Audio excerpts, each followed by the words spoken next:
Dispersando? Não, concentrando. Se você quer levar alguém ao transe, você concentra fluidos, tá? Concentração.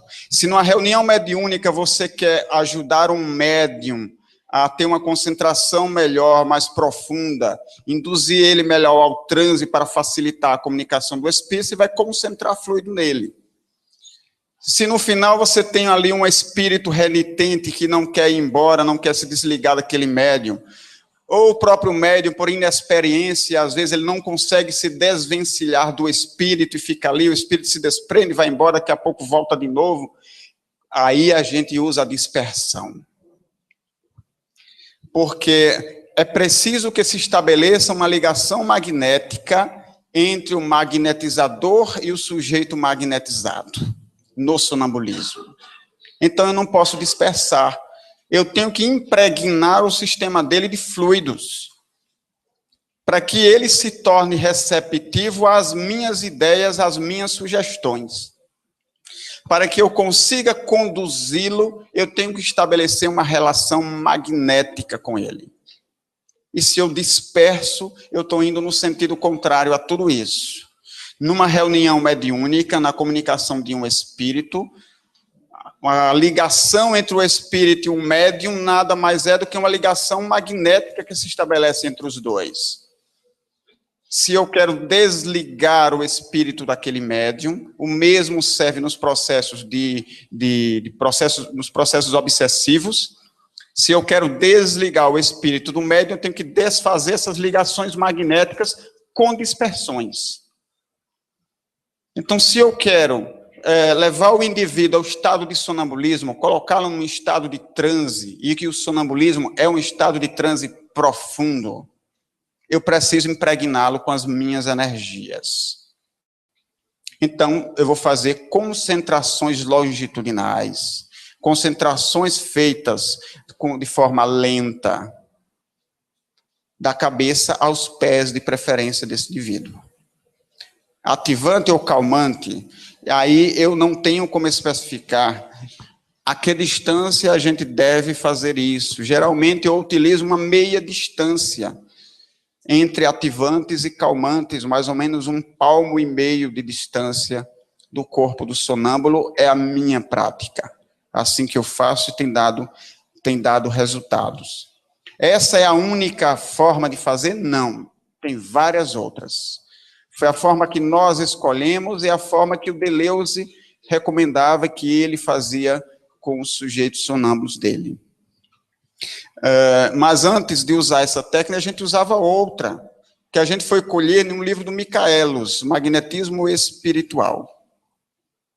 Lá tem um relato de vários magnetizadores, as citações de vários magnetizadores clássicos, e o Michaelos então fala que na época existiam diversas técnicas, e ele mostra uma que diversos magnetizadores utilizavam, que era uma concentração fluídica, que ele fazia do alto da cabeça até a região gástrica. Num segundo movimento, ele fazia a concentração do alto da cabeça, descendo por trás pela nuca, e num terceiro movimento, numa concentração lateral, do alto da cabeça, descendo até o ombro, depois até as mãos. Assim ele envolvia o sujeito por todos os lados. Mas depois a gente substituiu por essa que o Deleuze recomenda, que é mais simples, mais fácil de se executar, e que na realidade dá os mesmos efeitos, chega ao mesmo resultado. Nós estamos aqui falando de sonambulismo segundo Deleuze, porque essa é a proposta do seminário que foi estabelecido. Mas o pai do sonambulismo não é o Deleuze. O pai do sonambulismo é quem mesmo? Puysegui. O Marquês de Poussegui, esse é o pai do sonambulismo. Nas suas experiências, que até eu contei um pouquinho ontem, com o seu primeiro sonâmbulo, que foi o Vitor, e que era realmente um sonâmbulo extraordinário, e depois o Poussegui foi descobrindo que existiam outras pessoas sonâmbulas, outros pacientes seus. E aí, sempre que era possível, ele sempre utilizava o sonambulismo dos seus pacientes. Mas se vocês querem conhecer essa história, como é que iniciou-se, todo esse processo inicial de descoberta do sonambulismo e o seu desenvolvimento pelo Marquês de Puységuy, não pode deixar de ler essa obra aqui. Esta obra ela foi lançada no Encontro de Magnetizadores deste ano. A obra escrita pelo Marquês de Puységuy. Memórias para servir à história e ao estabelecimento do magnetismo animal. Essa obra tem aí à venda à disposição. Uma obra muito boa de se ler, gostosa de se ler mesmo, porque tem muitos casos, muitos relatos, muitas histórias, principalmente em torno do sonambulismo, escrito pelo pai do sonambulismo, que é o Puységuy. Então, vale realmente a pena não perder a oportunidade, já que nós estamos aqui, tem um livro bem aí na porta. Não perder a oportunidade e adquirir. E ler essa história que nós estamos contando do início do sonambulismo, ler através da própria escrita do seu criador, do seu descobridor, melhor dizendo, o Marquês de Puységuy. O Deleuze, ele vai complementar essa informação. Então, primeiro, ele recomenda passe de grandes correntes, porque ele diz, assim não vai carregar a cabeça, em preferência às demais partes do corpo. Em seguida, pergunta-se ao enfermo como ele se encontra. Ele coloca enfermo, porque eu falei isso ontem, está aqui no livro, vocês podem ler aqui, quando o Puységuy, ele achava que somente as pessoas doentes é que poderiam manifestar o sonambulismo. Por isso que ele fala enfermo, que para ele todo sonâmbulo era um enfermo. Eu não sei se ele manteve esse pensamento depois, em obras que ele tenha lançado após essa, eu não sei. Mas nessa aqui, ele fala dessa maneira. Mas depois se descobriu que não era bem assim. O próprio Deleuze já tinha descoberto que não era bem assim. Pessoas saudáveis, pessoas depois que terminavam o seu tratamento magnético, continuavam manifestando sonambulismo. Então, em seguida, pergunta-se ao sonâmbulo, vamos substituir aí. Como é que ele se encontra? Eu fiquei vários minutos fazendo essas concentrações longitudinais. Quantos minutos? Depende, 5, 10, 15, 20, quanto seja necessário. Isso vai depender de diversos fatores, vai depender da experiência do magnetizador, da experiência do sonâmbulo, do desenvolvimento dessa faculdade, do quanto eles tenham uma boa relação magnética. Tudo isso vai influenciar nesse tempo de resposta que o sonâmbulo vai dar. Então, pode ser bem rápido, 3 minutos, pode demorar um pouco mais, 10, 15 minutos, ou até mais do que isso. Após isso, que eu percebo os primeiros sinais de que ele está entrando num transe, e aí ele começa a demonstrar alguns sinais, e pela experiência a gente vai perceber facilmente que aquele indivíduo está entrando num transe. Tem muitos sonâmbulos que eles começam a piscar os olhos rapidamente, mas isso não é generalizado, não vamos encontrar em todos os sonâmbulos. Tem sonâmbulos que começam a dar pequenas ou grandes convulsões. Lembram das convulsões de Mesmer? Das aplicações magnéticas de Mesmer? Onde ele tinha construído uma sala só para colocar esses indivíduos. O indivíduo caía no chão, começava a se bater, a convulsionar, ele colocava todo mundo lá dentro da sala de convulsões, porque era uma sala totalmente acolchoada, para que eles não se machucassem. E depois o indivíduo superava essas convulsões, elas cessavam, ele saía daquela crise magnética e estava se sentindo bem melhor da sua doença. Essas convulsões, o que é que isso significa? Essas convulsões representam o esforço do espírito em se desprender, mas que o corpo físico ainda o retém. E aí a reação é de convulsão. Pode ser uma convulsão bem leve, às vezes quase imperceptível, e outras vezes são convulsões um pouco mais violentas do que isso. Kardec, ele diz que o espírito se aproveita de toda oportunidade que lhe chega para poder reaver um pouco dessa sua liberdade de espírito fora do corpo. Porque o corpo é como se fosse uma prisão para o espírito. É uma prisão que pesa, que ele tolhe. E eu não sei em que obra há uma comparação desse estado com aqueles antigos equipamentos que, se eu não me engano, se chamavam escafandro, que os mergulhadores usavam, roupas, equipamentos pesadíssimos, para que eles pudessem descer a grandes profundidades aquáticas. Imagine a gente com uma roupa daquela, tendo que caminhar aqui e conviver assim no dia a dia. Seria algo terrível, uma verdadeira prisão que tolhe os movimentos, iria dificultar o nosso relacionamento, conversar um com o outro, fazer diversas atividades, ia ser uma complicação danada. É mais ou menos assim que o espírito se sente estando num corpo de carne. Então isso justifica qualquer pequena oportunidade, qualquer pequeno cochilo que a gente dá, qualquer pequeno momento em que o corpo reduz as suas atividades, o espírito se aproveita para desprender-se. É isso que vai ocorrer nesse início do processo induzido para o sonambulismo, induzido via magnetismo, não via sugestão verbal, como diziam e dizem os hipnotizadores, via magnetismo. Então, o que é que ocorre? No momento em que o indivíduo está ali, sendo magnetizado, direcionado a entrar num transe sonambúlico, o corpo começa naturalmente a relaxar, as atividades corporais reduzem. O que é que acontece com o espírito? Lógico, ele quer aproveitar o momento e sair dali, sair desse corpo, mas o corpo ainda o retém, porque o transe ainda não foi completado. E isso gera reações, muitas vezes são as convulsões.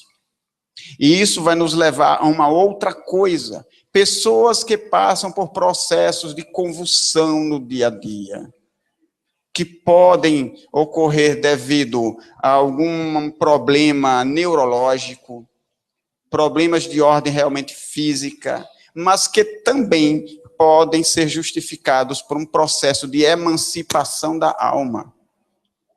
Pessoas que de vez em quando têm certas crises leves ou mais profundas de ausência. Hoje mesmo uma companheira daqui, não me lembro mais quem, nos contou um episódio desse que acontecia com ela, que acontece com ela.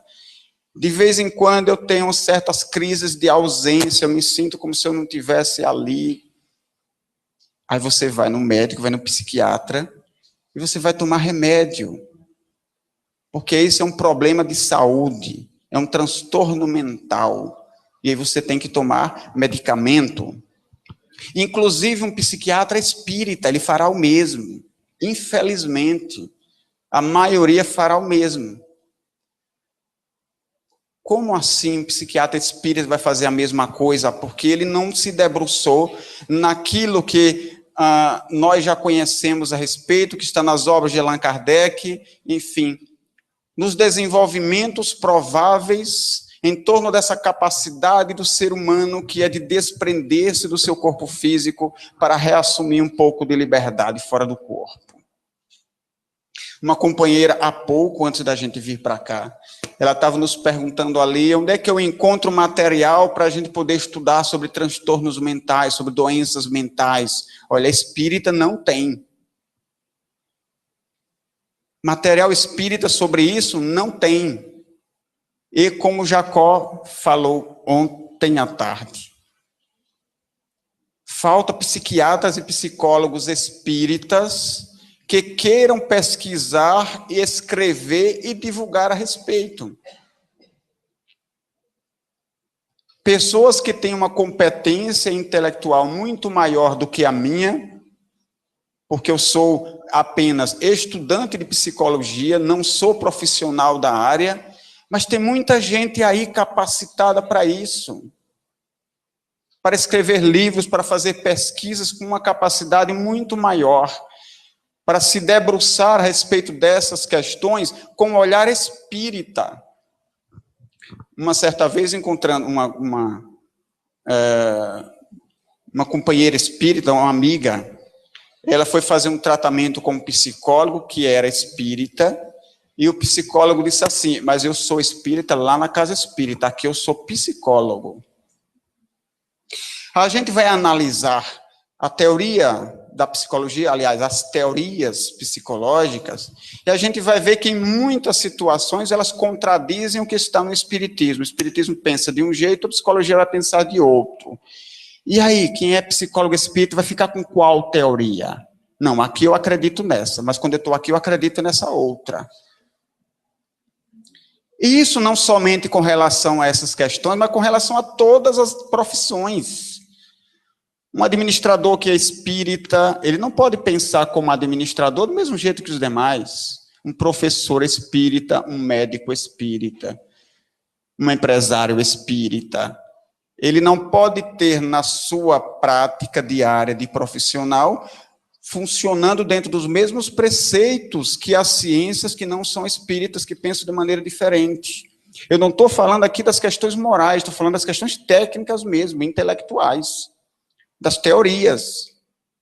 Então, o que falta na realidade, é que a gente não tem, é essa aplicação prática do espiritismo nas situações diversas lá de fora, como, por exemplo, o entendimento dos transtornos mentais e o estudo dos processos de emancipação da alma e também dos processos de mediunidade, muito pode nos ajudar a compreender melhor os transtornos mentais e a desenvolver um método melhor de tratamento.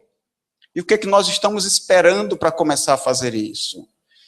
Porque o que não falta na doutrina espírita são psiquiatras e psicólogos, faltando apenas usar essa vontade, esse querer, para que a gente comece a sair do lugar. Comece a encarar as coisas de lá de fora de uma maneira diferente. Quando é que lá fora vai se começar a pensar de uma maneira menos materialista e mais espiritualista? Quando nós daqui de dentro começarmos a analisar as coisas de lá de fora com o olhar da doutrina espírita, para modificar a nossa prática diária lá fora, não apenas no aspecto moral, mas em todos os aspectos. E esse dos transtornos mentais é um dos aspectos. Então, falta psicólogos, psiquiatras que queiram se debruçar sobre o assunto, buscando enxergá-lo sob uma ótica do espírito, para que a gente possa, a partir daí, desenvolver novas terapias ou melhorar as terapias existentes, a fim de obtermos um melhor resultado. Porque, como eu falei ontem, eu não acredito que Deus Deus permite uma doença para alguém e não permite que haja um método de cura eficiente. Eu não acredito nisso. Eu não acredito que Deus permite que alguém adoeça e dizer, olha, você vai ficar doente para sempre, porque não tem cura. Tem. Onde é que está? Precisamos descobrir. Mas vamos voltar aqui ao assunto de Deleuze. Quando percebemos os primeiros sinais de que o indivíduo está entrando num transe, que pode ser um piscar de olhos, ou se isso não acontecer, olhando, observando a face dele, a gente vai perceber que é uma diferença. Vai perdendo aquela vivacidade. A pele vai como que se descolorindo. Você percebe que ele está entrando como se fosse num sono mais profundo, mas que não é um sono. E aí a gente pergunta para ele se ele está bem, se ele dorme. Ele cita aí, coloca o verbo dormir, porque no início do sonambulismo se confundia ainda essa faculdade como se fosse uma espécie de sono. Mas depois se verificou que não tem nada a ver com o sono. Porque dormindo ninguém anda, ninguém conversa. Aí alguém vai dizer, mas o meu filho ele fala dormindo. Dormindo não. Ele fala porque ele está sonâmbulo. Se ele estivesse dormindo, ele não falaria. E a gente pergunta, então, como é que ele está, se está bem? Geralmente eu pergunto, você já pode falar? E aí vai acontecer de três coisas. Ou ele vai despertar, ele não vai responder, vai continuar calado, ou ele vai me responder, sem despertar. Se ele desperta é porque não há sonambulismo, ele não está em transe. E o que a gente faz, é necessário não pensar mais nisso. Ele não entrou em transe, não deu.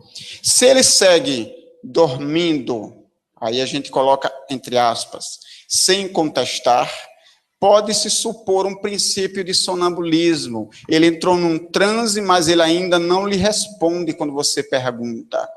Ele está num transe pré-sonambúlico. E o que é que eu vou fazer, então? Continuar as concentrações fluídicas, para levá-lo a um desprendimento maior, para que ele consiga atingir realmente um nível de sonambulismo. E aí, quando ele vai responder sem despertar. Então, que é a terceira opção. Se ele responde sem despertar, e uma vez desperto, quando terminar o transe, ele não recorda ter ouvido nada, o sonambulismo é real. Aí a gente tem que fazer uma complementação a respeito. Nem todo transe é sonambúlico. Ele pode entrar num transe profundo, mas não ser sonambulismo. Ele pode estar num transe hipnótico, mas aquilo não será sonambulismo, pode não ser sonambulismo.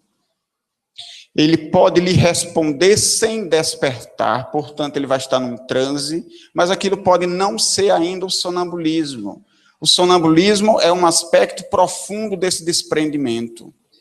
É um transe profundo e característico. Como é que eu sei se é realmente sonambulismo? Quando termina, ele não lembra de nada. Essa é a característica. Se ele se lembra de tudo, pode ser um transe profundo, mas não era o sonambulismo.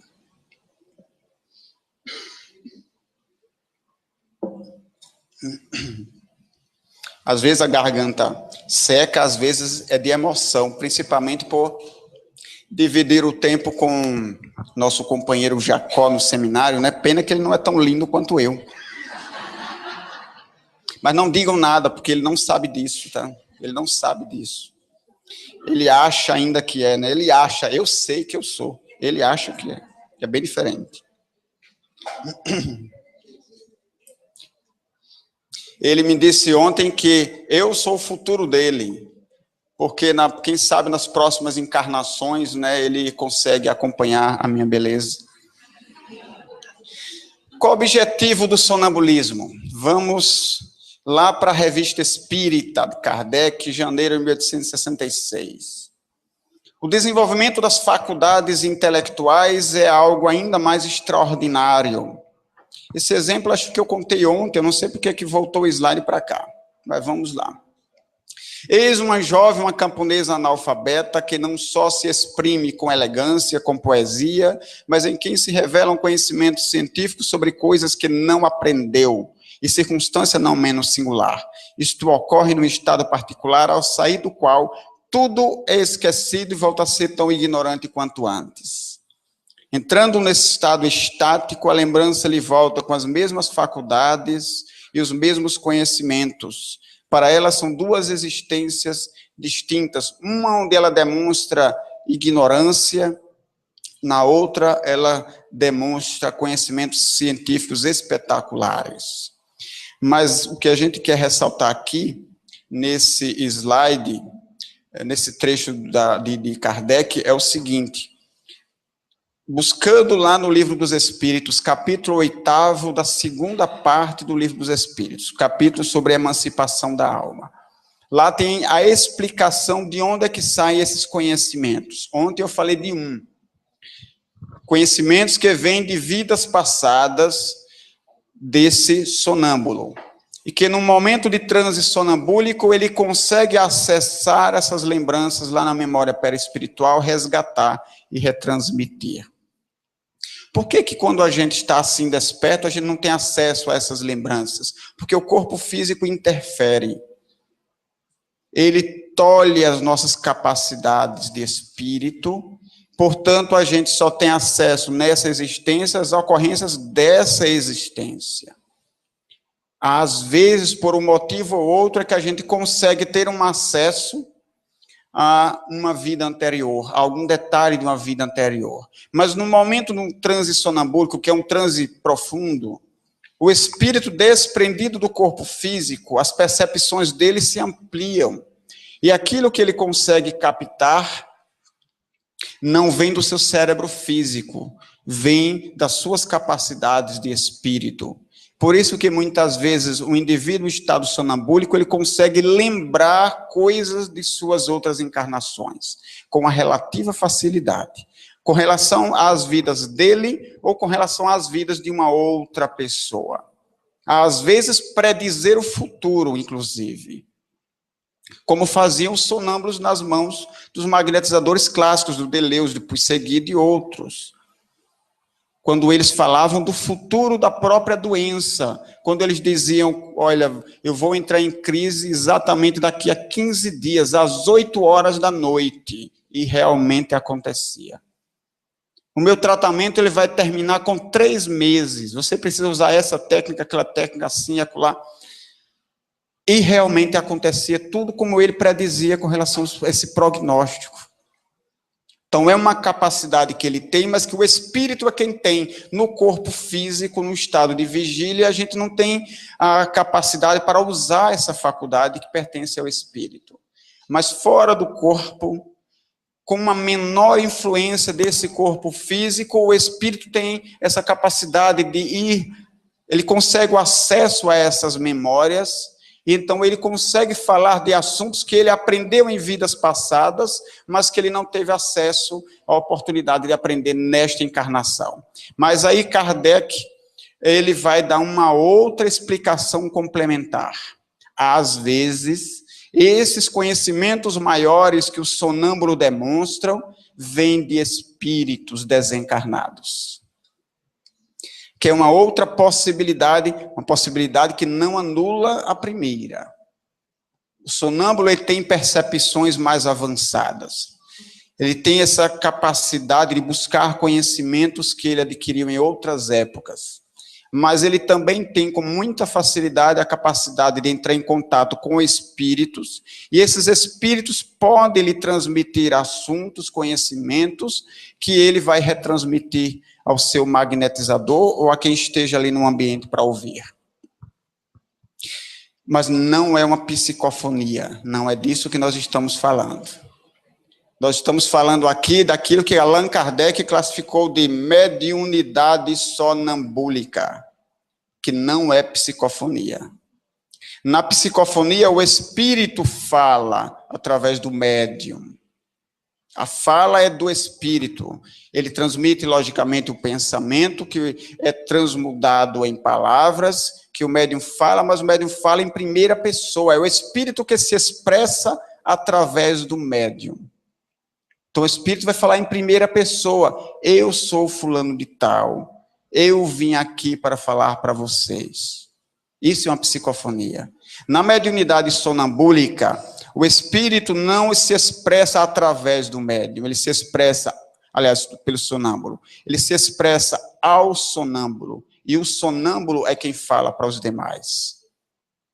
É diferente da psicofonia. Nesse caso da mediunidade sonambúlica, o sonâmbulo vai falar em terceira pessoa. O sonâmbulo vai dizer, aqui do meu lado tem um espírito, ele disse se chamar fulano de tal, ele disse que é trabalhador desta casa e que veio aqui para nos dizer isso, isso, isso e aquilo.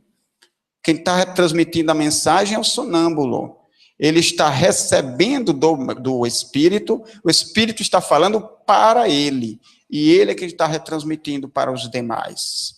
Essa diferença da mediunidade sonambúlica da psicofonia. Na psicofonia nós temos um fenômeno que é mediunidade.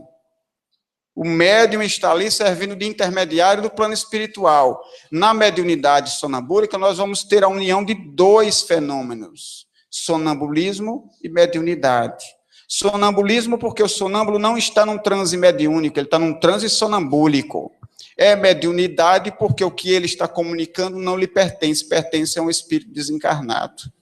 Nesse aspecto, é uma mediunidade. Ainda falando dos objetivos do sonambulismo, tudo se reduz a não ter senão um objeto, o de prestar serviços. Dedicar-se cuidadosamente ao enfermo de que se trata.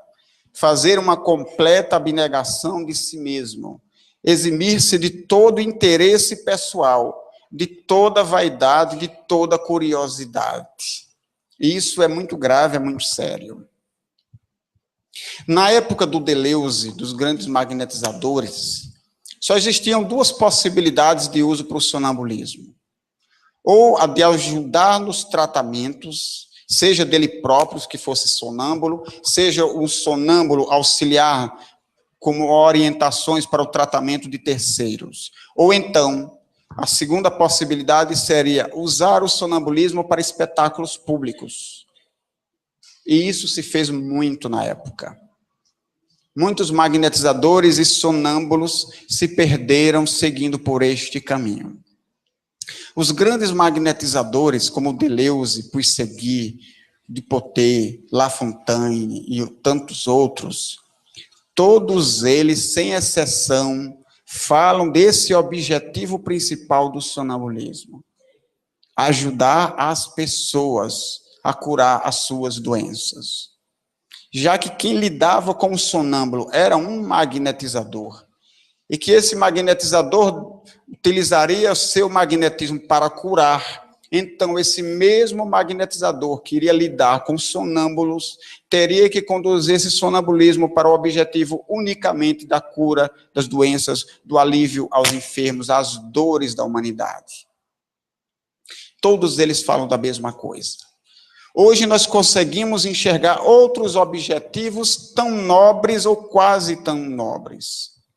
Nós podemos usar o sonambulismo, como algumas coisas eu falei ontem, para aumentar os nossos conhecimentos a respeito da mente humana. Vamos desvendar a mente humana.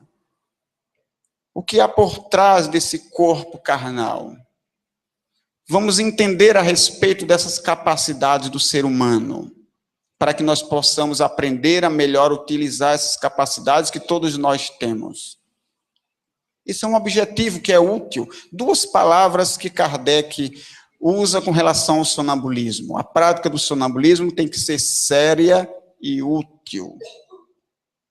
Por isso, antes de Kardec, Deleuze já falava: se dedicar cuidadosamente ao enfermo de que se trata, ter uma completa abnegação de si mesmo, eximir-se na lida com o sonambulismo de qualquer interesse pessoal, de toda vaidade, de toda curiosidade, porque o fenômeno é sério. Se nós queremos lidar com o sonambulismo, deixemos de lado toda e qualquer curiosidade. Curiosidade que eu estou falando aqui, com aquela curiosidade no sentido negativo.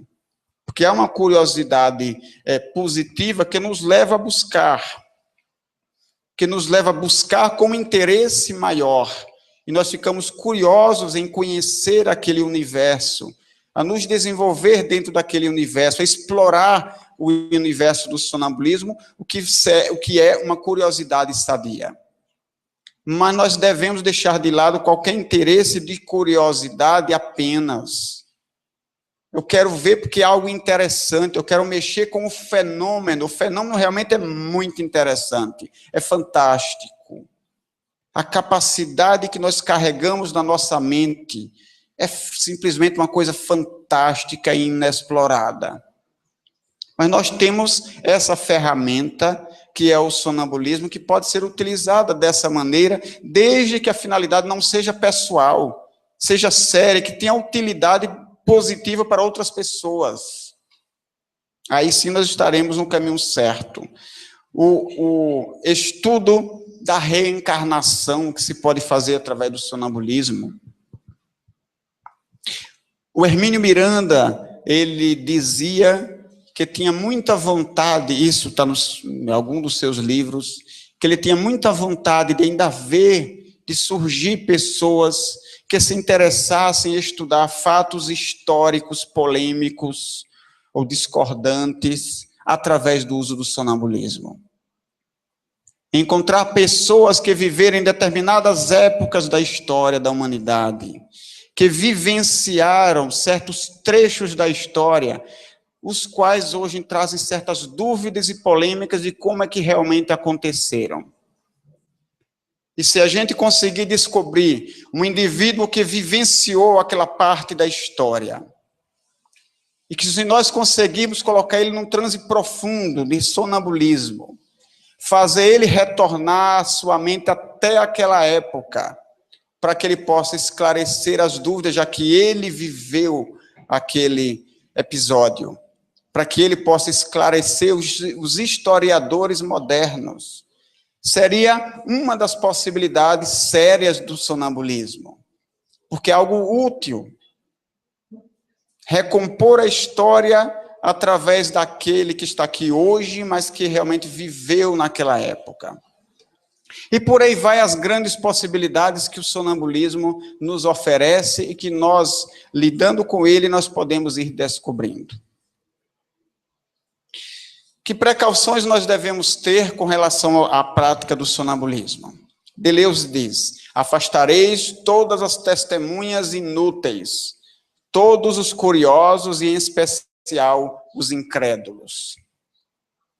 Quando alguma casa nos chama para fazer algum seminário, alguma palestra sobre sonambulismo, e que às vezes nos pedem para fazer alguma demonstração prática, aí a gente tem algumas exigências. Primeiro, você tem que me arranjar um sonâmbulo, porque não dá para a gente fazer experiência com qualquer pessoa. Me arranja alguém que você sabe que é sonâmbulo ou que tem grande propensão a ser. Segundo, nós vamos fazer isso num ambiente reservado para 4 ou 5 pessoas no máximo. Porque nós vamos evitar todas as testemunhas inúteis, todos os curiosos e principalmente os incrédulos. Porque isso atrapalha grandemente o trabalho do sonâmbulo. Parece ser uma coisa boba. Eu chego como magnetizador, magnetizo o sonâmbulo, coloco num transe e pronto, é só isso. Não é só isso, é muito mais. Nós estamos lidando com magnetismo, com uma potência que existe no ser humano. O sonâmbulo, ele desenvolve uma suscetibilidade, ele desenvolve uma sensibilidade muito aguçada. Ele, de olhos fechados, em estado de transe profundo, ele percebe quando pessoas estranhas entram no ambiente. E, às vezes, a presença dessas pessoas lhe causa mal, porque ele sente o contraste da energia. Se tem pessoas ali lhe observando o fenômeno, e essas pessoas são críticas, as pessoas são incrédulas, estão ali apenas com curiosidade, não estão ali com um objetivo positivo, com um objetivo elevado, isso, logicamente, reverbera magneticamente no sonâmbulo. Isso o atinge. E atinge também o próprio magnetizador. O magnetizado, o sonâmbulo, ele precisa estar muito bem, ele precisa se sentir muito bem.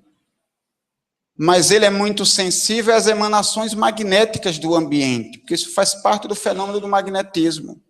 Então, as pessoas que estão ali no ambiente e que acabam emitindo energias para ele, o atingem, reduzem as suas percepções.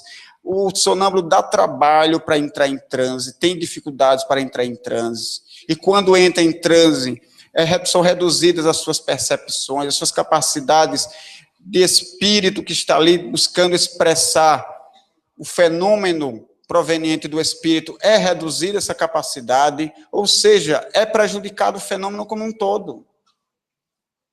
Então, por isso que ele diz: afastareis todas as testemunhas inúteis, curiosas, especiais os incrédulos. Há um relato do Barão de Poté, em uma das 2 obras já traduzidas dele, de uma experiência que ele fez para um grupo de pessoas desconhecidas dele. Ele estava em um determinado local, e a pessoa da casa pediu para que ele fizesse uma demonstração. Estavam ali várias pessoas, muito mais do que 5 ou 10 pessoas desconhecidas do barão. E o barão fez várias experiências de magnetismo e sonambulismo das próprias pessoas que estavam ali presentes. Lógico, ele fez com o objetivo de demonstração científica, como uma busca de convencimento das pessoas que estavam ali. Ele tinha que ter uma força de vontade muito poderosa, para que a vontade dele pudesse suplantar todos os efeitos contrários ali no ambiente. Só que isso é muito difícil. Ele teve bastante sorte, entre aspas, porque ele conseguiu realizar diversos fenômenos magnéticos com os presentes com relativa facilidade. Mas normalmente não é assim que acontece. Na maior parte dos sonâmbulos, há um desenvolvimento da sensibilidade de que não podemos formar uma ideia. São suscetíveis de experimentar a influência de tudo que lhes rodeia, principalmente dos seres viventes. Entrar um animal na sala, no momento que ele está em transe, pode lhe trazer prejuízos se as emanações magnéticas forem contrárias.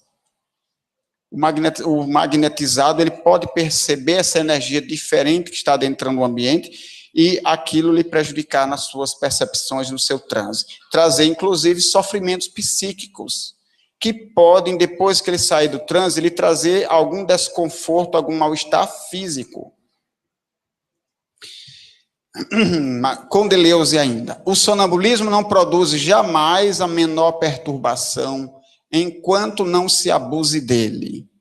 E pode ter-se por seguro que não se abusará dele quando se lhe emprega unicamente em averiguar os meios de fazer bem ao sonâmbulo ou aos enfermos de quem voluntariamente queira ocupar-se.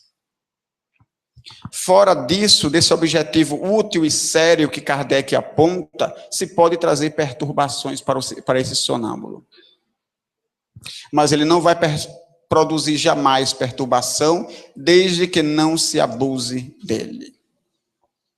Conheço uma sonâmbula que ela teve uma experiência desagradável com um magnetizador, e por isso ela tomou um trauma, desenvolveu um trauma com relação ao sonambulismo, que ela não quis nunca mais saber de sonambulismo. Porque houve esse abuso aí que Deleuze aponta. O objetivo não era o mais sério, não era o de ajudar, era puramente curiosidade. E a sonâmbula quase desencarna. A sonâmbula sentiu o seu coração simplesmente parar, como se estivesse parando. Ela quase desencarna. E por isso, ela nunca mais quis saber de sonambulismo. Nós estamos lidando, gente, com o psiquismo do ser humano, e isso é uma coisa muito sensível. Muito sensível. Por isso que muitas vezes, popularmente se diz assim, o sonâmbulo você não pode acordar, porque se acordar ele morre. Você tem que pegar ele e reconduzir lá para a cama, pega pelo braço, reconduz calmamente lá para a cama e faz ele dormir de novo. Você não pode acordar. Isso tem mais ou menos verdade. Porque ali você tem um equipamento ultrassensível. Ele está num transe profundo, está parcialmente desligado do corpo físico, apesar do seu corpo caminhar livremente pela casa, mas o espírito ele está relativamente desprendido desse corpo, e você então chama e acorda ele abruptamente. Isso traz um enorme desconforto para ele, que pode trazer reações físicas. Ele pode ficar sentindo dores em diversas partes do corpo. Ele pode passar o resto do dia com o sistema nervoso abalado. Isso pode causar sérios desconfortos, inclusive pode trazer prejuízos ao seu psiquismo. Então a gente quer lidar com o sonambulismo, é uma coisa maravilhosa. Eu me encanto cada dia mais com o sonambulismo. Com o que a gente vai encontrando e com as possibilidades que ele oferece, o que a gente pode fazer a partir dessa compreensão. Mas é algo bastante sério. Como disse Allan Kardec, a gente primeiro tem que buscar a teoria, para depois poder enfrentar os percalços da prática. Em outras palavras, é isso que ele diz. Então, vamos estudar e conhecer primeiro. Lógico, sempre vai acontecer situações novas. Não tenham dúvidas. De vez em quando pode acontecer alguma coisa inesperada nesse trabalho, no lidar com o trabalho cotidiano do sonambulismo. Mas se a gente já tem a teoria, fica muito mais fácil, porque aí basta ter um pouco de calma para a gente poder, com essa teoria, você poder lidar com as situações diversas que vão surgindo. Como uma certa vez, a sonâmbula, nós pedimos a ela para verificar a situação de um determinado doente, e ela disse que havia um processo obsessivo muito grande, que ela estava sentindo uma pressão muito grande, porque ela estava diante dos obsessores do doente. E aí ela pediu muito, pediu para retornar, que não queria ficar ali de jeito nenhum. E a gente então trouxe ela de volta, tá? Então volta para junto do seu corpo, sai desse ambiente. Era uma situação inesperada naquela época. Era a primeira vez que algo do gênero acontecia. Mas a gente mantém um pouco a calma para a gente poder lidar com a situação da melhor maneira possível. O magnetizador, ele é o cuidador do sonâmbulo. Entre os dois deve se desenvolver uma relação magnética muito boa. Deve haver uma boa relação de confiança entre os dois. Um precisa confiar no outro e um precisa se entregar ao outro no trabalho. O sonâmbulo, às vezes, ele vai visitar ambientes muito desagradáveis, mas ele sabe que não está sozinho. O magnetizador está ali do lado dele para cuidar. Diante de qualquer situação inesperada, o magnetizador está com ele cuidando. E a ligação que se cria entre o magnetizador e o sonâmbulo é uma ligação muito intensa. É uma ligação magnética muito intensa. E algo muito interessante que acontece é que, quando eu magnetizo aquele sonâmbulo, o corpo daquele sonâmbulo é como se fosse extensão minha. Eu o controlo, eu o domino como se fosse meu. Dentro de certos limites, porque não há um desligamento completo desse corpo com relação àquele espírito. Olha, não vamos dormir, pelo amor de Deus. Não me deixem falando sozinho. Vamos abrir os olhos do corpo, os olhos da mente, para a gente poder ouvir, porque é muito importante essa parte, é importante que a gente preste bastante atenção. O assunto ela é muito fascinante. Ela é muito fascinante, mas parece que quando a gente vai falar de sonambulismo, o povo pensa que é para dormir e entrar num sono. Hã? Tá, então eu vou induzir o contrário. Mantenham-se de olhos abertos e bem abertos. E mais do que isso, mantenha a mente bem aberta para captar tudo. Vamos lá, onde é que a gente estava mesmo? Uma certa vez, uma experiência que a gente teve, logo no início da nossa prática com sonambulismo e com uma sonâmbula, ela estava na época passando por diversas dificuldades no campo pessoal, na sua saúde financeira, na família, diversos problemas estavam envolvendo ela. Quando, então, ela entrou num transe profundo, que a gente depois terminou o trabalho, era para trazê-la de volta, fazê-la despertar, ela então disse, eu não vou voltar. Eu não quero voltar. Isso acontece com não é algo tão incomum de acontecer no trabalho de sonambulismo, tá? Não é algo tão incomum. Por isso é bom a gente conhecer a teoria para depois a gente ir para a prática, então vocês já vão sabendo. Não é algo tão incomum, mas eu explico por quê. No caso dela, ali fora do corpo, a sensação de leveza que o espírito sente, as percepções ampliadas, a facilidade de comunicação, a facilidade de locomoção extraordinárias. Ela ia voltar para cá para quê? Cheio de problemas na sua casa, na sua família, na sua vida. Então ela diz, eu não vou voltar. Mas ela voltaria com certeza.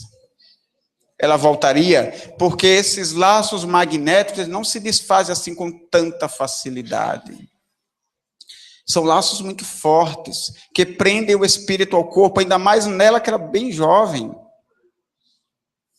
Então, esses laços não se desprendem, não se desfazem com tanta facilidade assim, mas nós conversamos com ela, explicamos a situação, afinal de contas ela era espírita. Ela sabia que não valia a pena fazer aquilo. Era muito melhor ela vir, enfrentar todas as dificuldades e saber que enfrentou e que resolveu. E que nós estávamos ali para ajudar a ela. Estávamos junto com ela em todo esse processo. Então ela voltou facilmente. Pode acontecer muitas vezes, se você deixar lá, o sonambulismo se transforma em sono e depois ele acorda. Ele poderia até demorar mais tempo para despertar, para retornar, mas romper esses laços seria muito difícil. Mas como disse Kardec, Deleuze, Ponsegui, Dupotet, falam a mesma coisa, num estado de êxtase, que aí é um estado bem mais profundo que o sonambulismo. Isso pode vir a acontecer porque a vida fica por um fio magnético, que pode se romper com um abalo maior ou com uma força de vontade maior por parte do sonâmbulo. Além de que, no sonambulismo, há uma dificuldade a mais para esse sonâmbulo romper essa ligação. Primeiro, o conhecimento espírita que ele tem. Primeiro, o segundo, o objetivo do trabalho, que ele sabe qual é. E terceiro, o controle que o magnetizador tem sobre o sonâmbulo. Se você chega para o sonâmbulo e diz, se levante e caminhe, ele se levanta e sai caminhando em transe, de olhos fechados. Tem sonâmbulos que enxergam aqui de olhos fechados o plano material completamente, como eu estou vendo vocês e vocês me vendo. Conheço um sonâmbula que tem essa capacidade de tal maneira que ela levou muito tempo para acreditar que ela era sonâmbula. Porque ela enxergava tudo ao redor. Como assim? Eu não tô de olho fechado, eu estou de olho aberto, estou vendo todo mundo, estou vendo tudo aqui.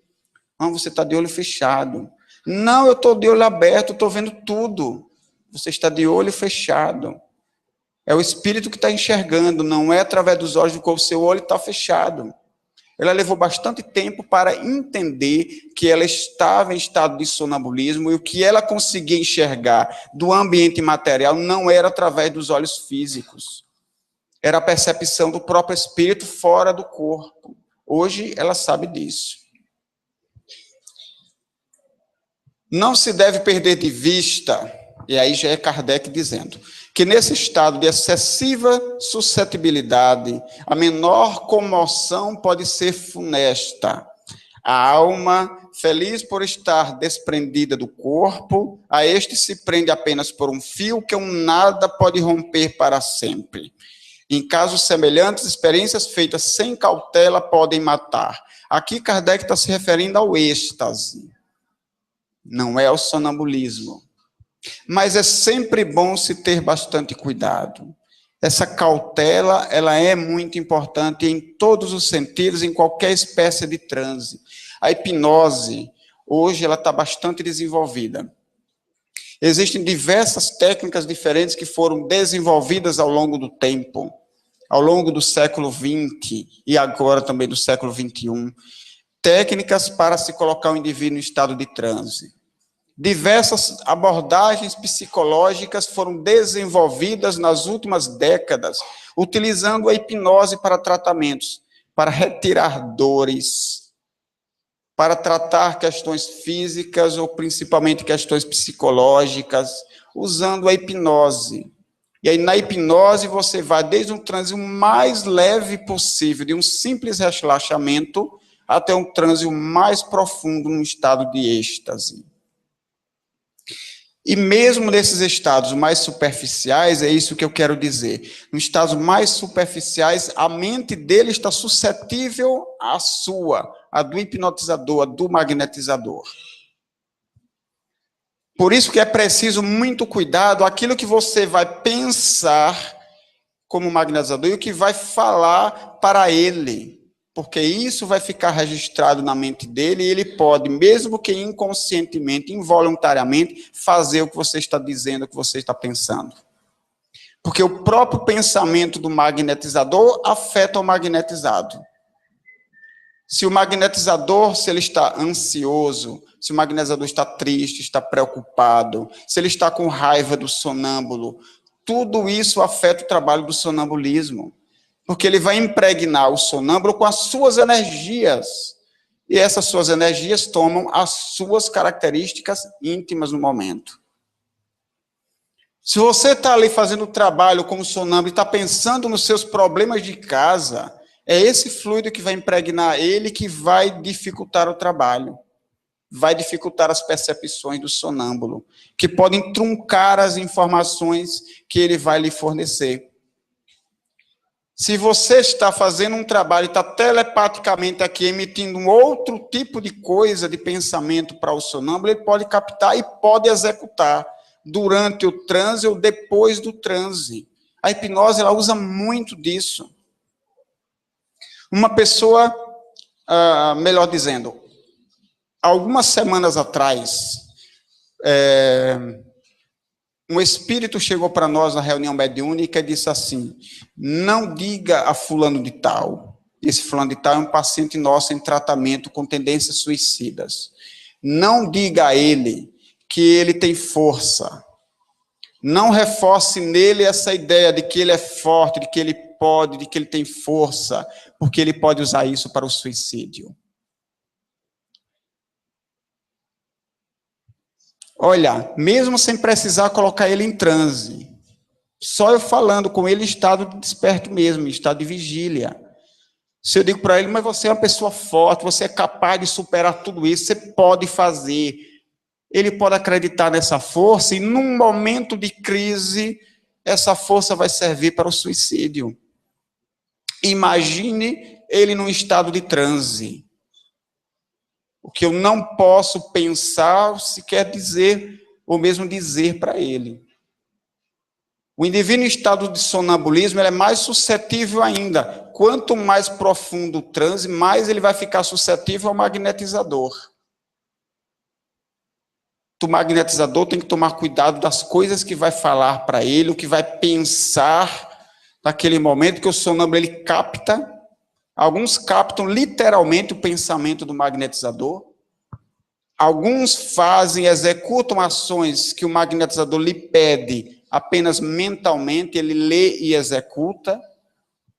Alguns captam o pensamento do magnetizador numa forma de uma sensação, de uma percepção, e acaba acolhendo aquela ideia, aquela sugestão, que pode lhe ajudar, que pode lhe prejudicar. Mas se pode prejudicar, também o fenômeno pode ajudar e muito o indivíduo. É isso que tem se feito atualmente através da hipnose. Os magnetizadores clássicos, eles usavam a sugestão com os sonâmbulos. Um sonâmbulo, por exemplo, que tinha um vício qualquer, que tinha um vício moral ou vício de alguma substância. Muitas vezes o magnetizador que o colocava em estado de sonambulismo conversava com ele em estado de transe e o ajudava a se livrar daquele vício moral ou químico.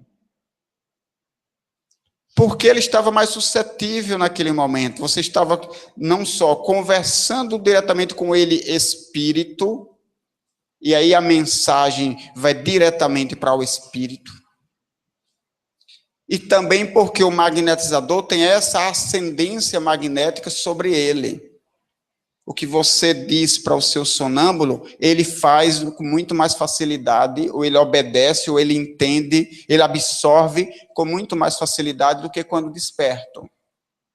Então, pode ser uma ferramenta muito útil para você ajudar o indivíduo que está nesse estado, que está passando por alguma dificuldade, passando por um trauma, por exemplo. Você poder, com ele em estado de sonambulismo, conversar com ele, ajudá-lo a compreender aquela situação que para ele foi difícil e que acabou gerando um trauma. Então, nós podemos ajudar de muitas formas, mas são experiências que precisam sempre ser feitas com bastante cautela. Aqueles que tiverem perguntas, vão escrevendo aí, que daqui a pouco a gente recolhe, tá? Qual é a credibilidade das informações transmitidas por um sonâmbulo? Nós podemos confiar plenamente no que o sonâmbulo diz? Não. Deleuze diz assim: muitos magnetizadores entusiastas têm uma fé cega em seus sonâmbulos. Os creem tão infalíveis no conceito que formam de sua própria enfermidade, como no que formam a respeito da de outros. Os sonâmbulos não são infalíveis. Primeiro que há uma limitação do fenômeno. Ele ainda está ligado a um corpo material. E isso limita suas percepções. Segundo, mesmo que ele estivesse completamente desprendido do corpo, ele é um indivíduo que não sabe tudo, que não pode tudo, que não percebe tudo. E aquilo que percebe, ele percebe segundo a sua concepção. Então, nós precisamos sempre, da mesma maneira que qualquer informação que venha através de uma mediunidade, também nós devemos examinar tudo aquilo que vem através de um sonâmbulo. Kardec diz assim: em certo estado de emancipação, a alma vê no cérebro e nele encontra essas imagens, sobretudo as que mais impressionaram segundo a natureza das preocupações ou disposições do espírito. Ou seja, num certo estado de emancipação, a alma pode buscar no seu próprio cérebro coisas que ficaram lá gravadas, segundo a natureza das suas preocupações ou disposições de espírito. Aí ele vai encontrar a impressão de cenas religiosas, diabólicas, dramáticas e outras, que chegaram à sua mente como? Através de pintura, de ações, de leitura, de relatos, porquanto os relatos também deixam impressões. Assim, a alma realmente vê alguma coisa. De alguma sorte, é a imagem daguerreotipada no cérebro. Daguerreótipo era um antigo equipamento de fotografia, um dos primeiros, se não era o primeiro, que pegou o nome do seu criador. Então, a imagem estampada, fotografada no seu cérebro. Então, às vezes, o sonâmbulo, ele pode estar dizendo, olha, estou vendo uma imagem. A gente pede, gostaria que você verificasse a situação da doença, do corpo físico, do problema de saúde de fulano de tal. Como é seu nome? Sandro. De Sandro. Você vai observar agora Sandro e você vai me dizer o que é que ele tem de problema de saúde, como é que podemos ajudá-lo, como é que a gente vai tratar. E aí o sonâmbulo pode... Aí a gente tem que dar um tempo para que o sonâmbulo localize Sandro, para que o sonâmbulo possa começar a visualizar as questões, precisa dar um tempo, deixar que ele busque, que ele elabore as informações para começar a transmitir. Aí daqui a pouco o sonâmbulo diz, olha, estou vendo o estômago dele. Está todo preto o estômago dele. Parece que não tem energia nenhuma, o estômago está completamente enegrecido. Eu estou vendo essa imagem do estômago de Sandro. Essa imagem pode não ser de Sandro, pode ser da sua própria mente. Da própria mente do sonâmbulo. Mas aí o sonâmbulo pode dizer, não, mas eu estou vendo fora de mim. Mas é porque o sonâmbulo como espírito, aí entra uma percepção, uma capacidade do espírito, que é diferente da nossa capacidade em estado de vigília, proporcionada pelo sistema nervoso. Em estado de vigília, ou observando as coisas do âmbito material, a gente sabe diferenciar muito bem o que é do outro e o que é meu. Eu sei olhar para a minha mão e dizer, essa aqui é a minha mão. Eu posso olhar para a mão de outra pessoa e eu sei diferenciar a mão dele da minha mão. Mas como o espírito tem essa dificuldade. Na condição de espírito, se desfaz ou se atenua essa percepção entre eu e outro, entre o que é interno e o que é externo. Há uma dificuldade. O sonâmbulo, então, ele pode ver o que está na sua própria mente externamente. Ele pode ver o que está dentro dele, mas que ele enxerga que está fora. Porque a capacidade de percepção diferente ocorre em níveis e de forma diferente daquela percepção através dos nossos olhos físicos. Isso ocorre na alucinação dos esquizofrênicos.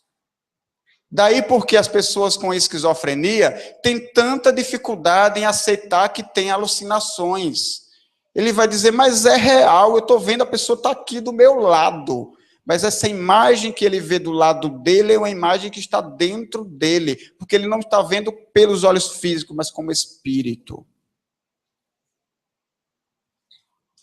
Esse texto aí de Kardec foi retirado do texto que eu falei ontem, a teoria da alucinação.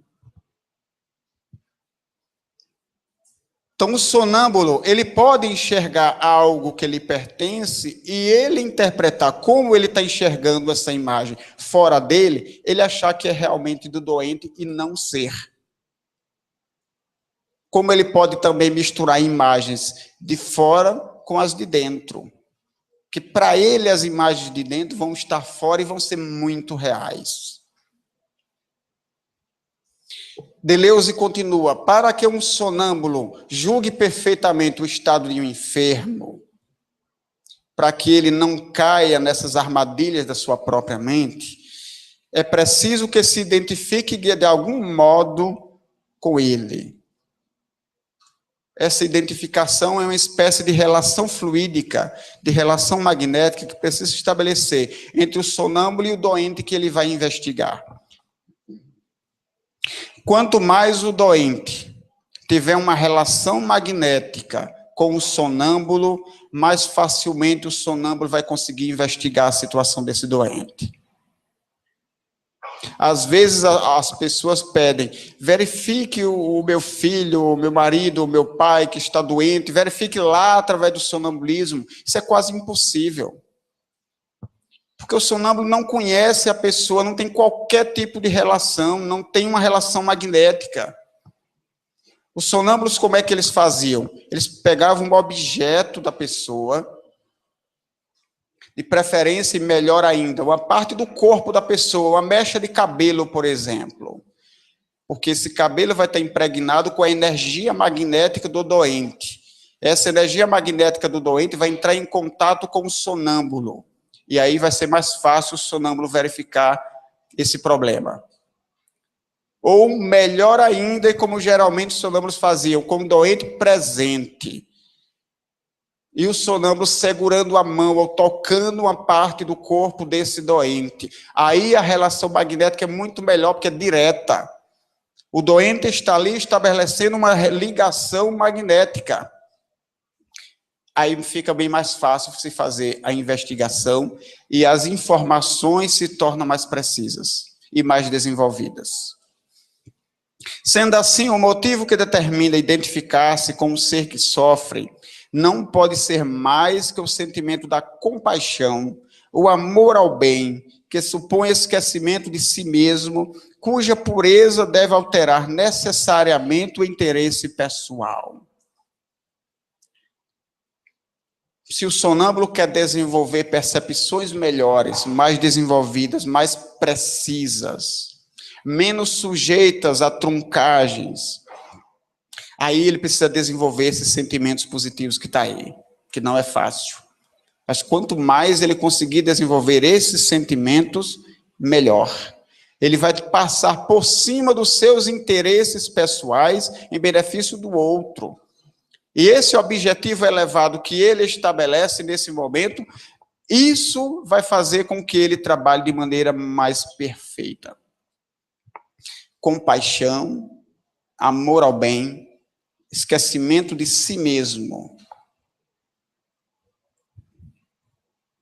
Deleuze continua: ademais, para que um sonâmbulo seja lúcido, é preciso que ele sustente a vontade e a confiança de quem ele magnetiza, e que a pessoa com quem se lhe põe em relação deseje receber dele conselhos úteis. Ou seja, ali no outro slide, no outro trecho, ele falava das condições do sonâmbulo. Aqui ele já está falando das condições do magnetizador e do doente que vai ser investigado. O doente, ele precisa querer receber conselhos úteis. Assim como o magnetizador tem que sustentar a vontade, sustentar-se na vontade e na sua confiança. Para que ele consiga imprimir, através do seu fluido e através dos seus comandos, uma segurança maior para o seu sonâmbulo, que vai se refletir numa segurança maior nas informações que ele vai transmitir. Requisitos para o trabalho, para a dupla que vai trabalhar. Está sujeito o sonâmbulo à influência daquele que lhe magnetiza. E essa influência pode ser útil ou funesta, segundo as disposições e a conduta do magnetizador. Falamos sobre isso há pouco. O magnetizador, da mesma forma que o sonâmbulo, precisa desenvolver em si esses sentimentos elevados e que o seu objetivo seja ajudar ao outro.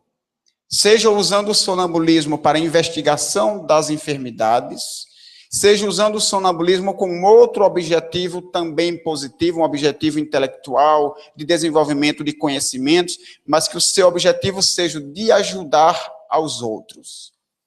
Os dois se colocando nesse patamar elevado de pensamentos e sentimentos, não tem como o trabalho errar. E a espiritualidade, como é que fica, não pode atrapalhar com esses objetivos, não. Se o objetivo daquela dupla em trabalho é um objetivo sério e útil, não tem como a espiritualidade que gosta do bem, que gosta de trabalhar, não estar ali ajudando. E não tem como a espiritualidade que não gosta do bem estar ali atrapalhando. Que não vai conseguir acesso, porque já os dois ali se predispuseram a trabalhar com uma finalidade muito maior que uma simples curiosidade de conhecer um fenômeno que é interessante. Requisitos para um magnetizador. Besteirinha, só isso aí, que diz Deleuze. Espírito meditativo, uma grande prudência, hábitos severos, atitudes religiosas, gravidade no caráter, conhecimentos positivos e outras qualidades, como paciência, humildade, desejo de fazer o bem, ausência de curiosidade. Besteira, só isso. Para ser um bom magnetizador e trabalhar como sonâmbulo, basta ter isso aqui, coisa fácil de fazer. Lógico, essa é a condição ideal. Nem sempre vai ser possível a gente atingir tudo isso aí. Mas se nos pusermos no caminho para que a gente esteja cada vez mais próximo desse ideal, nós já estaremos fazendo um bom trabalho. Aqui, para a gente encerrar, é o depoimento de um sonâmbulo, que ele deu esse depoimento ao Barão de Poteta, no livro Manual do Estudante Magnetizador. É algo, parece até poesia, mas o sonâmbulo não era poeta, era uma pessoa qualquer. Mas no estado em que ele se encontrava, de transe profundo, as sensações e as percepções que ele percorriam fizeram com que ele tivesse esse sentimento no momento, e assim ele comunicasse ao seu magnetizador, o Barão de Potê. Isso é o sonâmbulo falando ao magnetizador. Quando vós vos sentais junto de mim, e que vossa mão poderosa, sem me tocar, agita o ar que me envolve na aplicação magnética, sinto como se uma rede invisível se estendesse sobre os meus membros, os amacia, os comprime sem os apertar, descontrai meus nervos e se infiltra, fascina-me da mesma maneira que o perfume de uma rosa penetra e encanta o olfato. Após, à medida que o magnetismo opera, uma leve indolência se apodera de minha pessoa. Os pensamentos terrestres tornam-se mais vagos, idealizam-se, melhor dizendo, transformam-se em um delírio atraente que vos isola da terra e daqueles que vos rodeiam, mesmo do vosso magnetizador.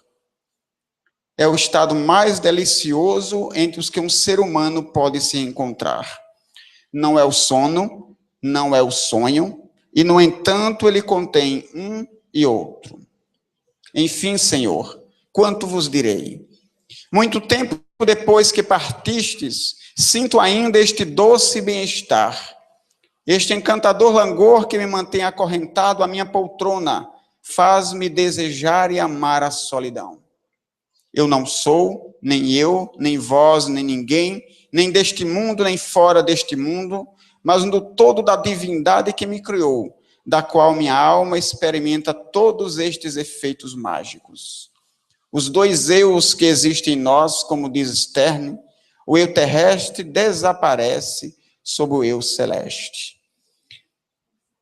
Estas são as palavras cheias de poesia que o sonâmbulo passou no momento em que ele sentia aquela grande leveza, aquele grande bem-estar que a gente conhece através dos relatos das obras espíritas e que só os espíritos desencarnados sentem, mas que nós também podemos sentir nesses momentos de emancipação da alma, em que a gente consegue um certo distanciamento do corpo terrestre para que esse eu celeste, o espírito, consiga sobressair-se com as suas sensações, com as suas percepções, nos mostrando um mundo todo novo de percepções e de faculdades que talvez a gente não imagine, mas que é o preâmbulo da vida espiritual que a gente vai entrar depois que a gente desencarnar. Mas que é sentido muitas vezes pelo sonâmbulo, mesmo estando aqui na Terra. Mas que ele pode sentir nesses momentos em que esse seu eu celeste se desprende do eu terrestre e ele pode alcançar mundos infinitos de sensações maravilhosas, muito melhores do que as sensações proporcionadas pelo nosso corpo físico. Apesar de que quando a gente está aqui em estado de vigília, de retorno ao nosso corpo, a gente adora as sensações da matéria e não quer largar isso aqui por nada. Para encerrar, antes de responder as perguntas, nós tivemos uma paciente na instituição, ela tinha 22 anos de idade na época, estava passando por um problema de saúde, de depressão muito grave, aliado também a um processo obsessivo. E quando ela recebia o passe, ela entrava sempre em transe. E ela se distanciava do corpo físico. Ela descrevia uma sensação maravilhosa que ela sentia fora do corpo, muito diferente da sensação que ela tinha quando na matéria, quando a depressão, então, ela sentia todo o peso da depressão. Só que quando o magnetizador conseguia trazê-la de retorno ao corpo físico, talvez por inexperiência, não sei, mas ela, às vezes, ela voltava à sua consciência do corpo físico, mas, às vezes, as pernas continuavam inertes, ela não conseguia movimentar os membros inferiores. E como ela tinha consciência, porque ela já tinha retomado o seu corpo físico, já tinha despertado, apesar desse detalhe, ela começava a chorar, porque ela ficava com medo de estar morrendo, porque ela não estava sentindo as pernas. Mas poucos instantes antes, ela em estado de transe, ela dizia que não queria voltar para cá, porque lá estava muito bom. Às vezes os sonâmbulos, eles relatam esse tipo de coisa, nossa, mas é tão bom aqui. Mas ele sabe que tem que retornar ao corpo físico, porque a caminhada terrena precisa continuar como fonte de aprendizado para todos nós. Então, quando estava fora do corpo, ela falava como o espírito, que não queria voltar para cá, porque ele era muito bom. Quando ela voltava ao corpo físico, e ela não sentia as pernas, ela falava como alma, como espírito encarnado, e dizia que ficava com medo de morrer. É o paradoxo da mente humana. Mas vamos às perguntas por escrito, por favor, quem já tem uma aqui, quem tiver mais. Mas antes disso, está aí o meu e-mail, adilsonmota1@gmail.com. As pessoas, mais uma vez, que quiserem a apostila de anatomia e fisiologia humanas aplicada ao magnetismo. É uma apostila que foi elaborada pelo Dr. Garcia Barata, lá em Aracaju. Ele é da área médica. Então, durante 34 meses, ele escreveu uma coluna de anatomia e fisiologia aplicada ao magnetismo que nós publicamos no jornal Vórtice. E então, no encontro de magnetizadores, no mês de maio, ele tinha reunido todos esses artigos que ele elaborou para o jornal Vórtice e colocou numa espécie de apostila e disponibilizou lá para as pessoas. E aqui eu tinha trazido algumas, mas que foram rapidamente vendidas, acabaram-se muito rápido. Então, as pessoas que quiserem, a gente manda pelo correio, manda um e-mail para mim, que aí a gente disponibiliza das informações de como proceder. Embaixo está aí o e-mail do Jornal Vórtice, eu esqueci ontem de falar. Alguém aqui não sabe o que é o Jornal Vórtice? Tem algumas pessoas que não sabem. E acredito que mais do que vocês, tem pessoas que, mesmo sabendo, mas não recebem. O Jornal Vórtice é um informativo sobre magnetismo. É um jornal virtual que nós publicamos desde 2008, mensalmente. E a gente manda, é virtual, porque a gente manda através de e-mail para as pessoas, contendo material sobre magnetismo. São eventos realizados ou a realizar, são artigos sobre magnetismo, são trechos das obras de Kardec falando sobre magnetismo, enfim, são estudos de casos, são entrevistas com magnetizadores, com grupos que estão estudando ou trabalhando com magnetismo. Tem uma coluna mensal de Jacó, a cada 2 meses tem um artigo da Ana Vargas, lá do Rio Grande do Sul. Outros magnetizadores do Brasil e de fora do Brasil também nos mandam material para que a gente possa analisar e publicar. Quem quiser receber, que ainda não recebe, manda um e-mail, pode ser para o meu e-mail, pode ser para o e-mail do Vórtice, o jvortice@gmail.com, que aí a gente cadastra o e-mail de cada um e manda para vocês mensalmente.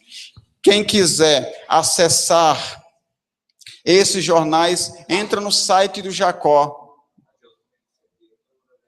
Olha só, Roberto está dizendo que no CD que ele distribuiu aí nas sacolinhas, tem todas as edições do Jornal Vórtice, tá? Em PDF. Mas se alguém quiser, pode ir lá também no site de Jacó, que lá também tem. Fora isso, tem muito mais coisas para se ler e ver também. Vamos às perguntas. Eu acho que a gente vai precisar de passar um pouquinho do tempo, né? Mas as pessoas não estão com fome não, né? Não precisa lanchar não, né? A gente pode ir um pouco... Eu acho que vai ter que passar um pouquinho do tempo para responder isso aqui, viu? Porque amanhã não tem mais. Jacó depois se vira com o restante do tempo, né, Jacó? E também porque ninguém gosta muito de ver ele, não. Muito mais, enfim. A gente gosta de ouvir o que ele tem a dizer, mas de ver... Não.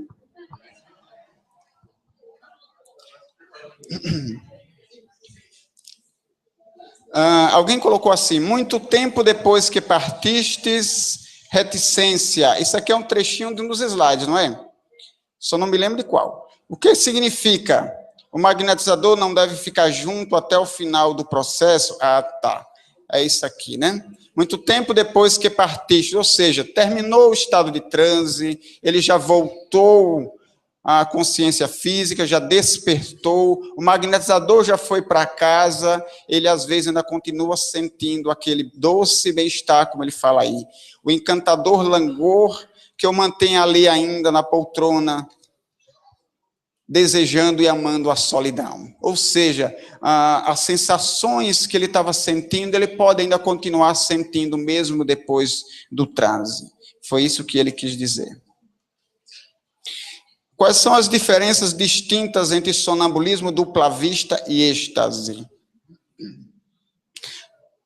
Êxtase é um prolongamento do processo do sonambulismo. Podemos dizer que é um sonambulismo mais profundo, bem mais profundo. Seria o estágio seguinte depois do sonambulismo, estado de êxtase. Na definição de Allan Kardec, o sonâmbulo, ele entra em transe, mas ele permanece no plano material.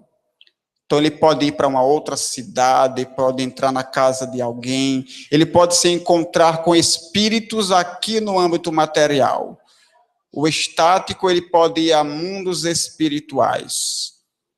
Seria essa a diferença, mas os três fazem parte da mesma classe de fenômenos. Os três são fenômenos de emancipação da alma. Só que no êxtase seria mais desenvolvido que o sonambulismo.